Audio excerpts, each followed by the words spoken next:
Invest 91L currently has an 80% chance of development, and now a tropical depression is possibly going to impact the state of Florida. Hello, I'm Pat from Pat's Path Predictor, and let's go ahead and dive right into this. Alright, so this is the situation we have right here. So this is Invest 91L. I have this freeze frame because if you didn't see my EXE video, let's just say that if I played this, there's a good chance that if you have epilepsy, you're probably going to have a seizure. But anyway, let's go ahead and continue. So this is what we have right here. This is in 91L. We're starting to see more thunderstorm developments and everything in parts of Belize and Mexico. So let's go ahead and take a look at this right here. Look at this. There's really not much of a change. It's basically said the same thing as the last video and the last time we covered this. So we're not really going to go over that. All we're going to really say is that this now has an 80% chance of development in the next 48 hours and an 80% chance in the next 5 days. And it's expected to develop right before it hits Florida.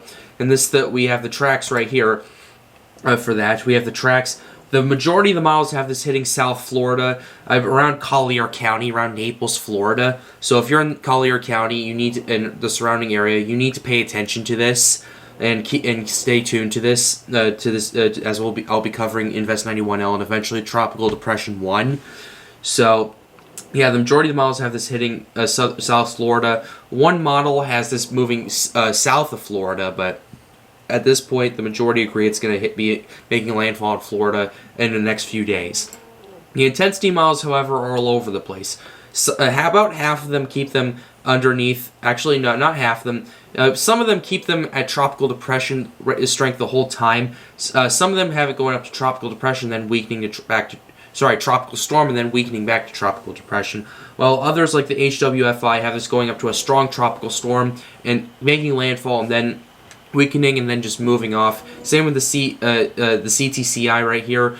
So yeah, we'll have to pay attention to this very closely in the next few days. We're gonna go ahead and take a look at the wind shear. The wind shear, like where the storm center is right now, it's in that area where there's pretty good development as long as it stays there. But as it moves, it's going to be moving through more unfavorable wind shear, and even so, it's still going to develop, which means that that warm water is going to be more than enough for this thing to continue, even though it's going to have to overcome that shear obstacle. And there's enough moisture for it to do that.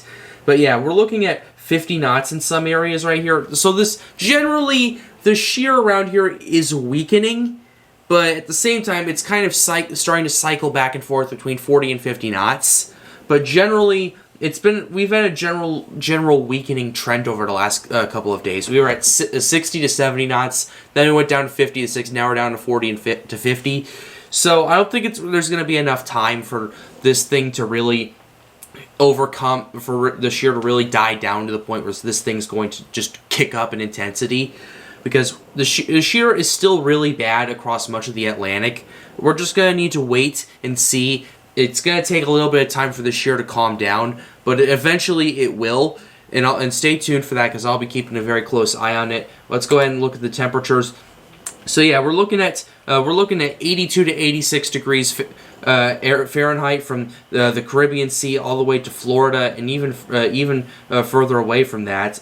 The waters do cool down to about 28, 27 degrees Celsius, which that's actually a good amount to keep it alive, keep the storm afloat, and just maybe some potential developing if the wind shear is weak enough. So yeah, we'll have to keep a very close eye on the situation. Let's go ahead and go look back at this. Let's actually go ahead and see if another frame has came in. We're going to have to basically do this. It's going to take a second to load. There we go. So yeah, I'm noticing right here, looks like, okay, never mind. So yeah, basically, yeah, it looks like the GOES satellite or tropical tidbits has to fix this, because yeah, I'm noticing it's every 2 to 3 frames, and yeah, this is potentially gonna give people a hard time watching this. So yeah, the tropical tidbits needs to fix this. Either that or the satellite needs to fix this, because we can't have this going 5 days all the way to Florida. Otherwise, it wouldn't really work. So yeah, these storms are developing in Belize and Mexico. And these things are going to continue to develop. That rotation is going to start getting better and better and better as time goes on, just like it did with Agatha. So I'll be tracking it every single day, not every single hour, but I'll be covering this several times a day until this thing eventually makes landfall and dissipates. So with that being said, it's going to wrap up this video. Hope you enjoyed it. Be sure to leave a like and subscribe to the channel if you are new. It helps me out. It helps me make more videos like these.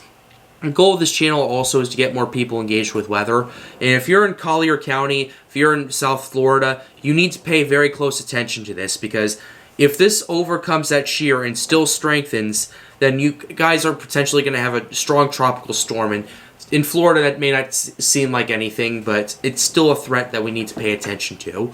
But with that being said, guys, have a wonderful day. Stay safe.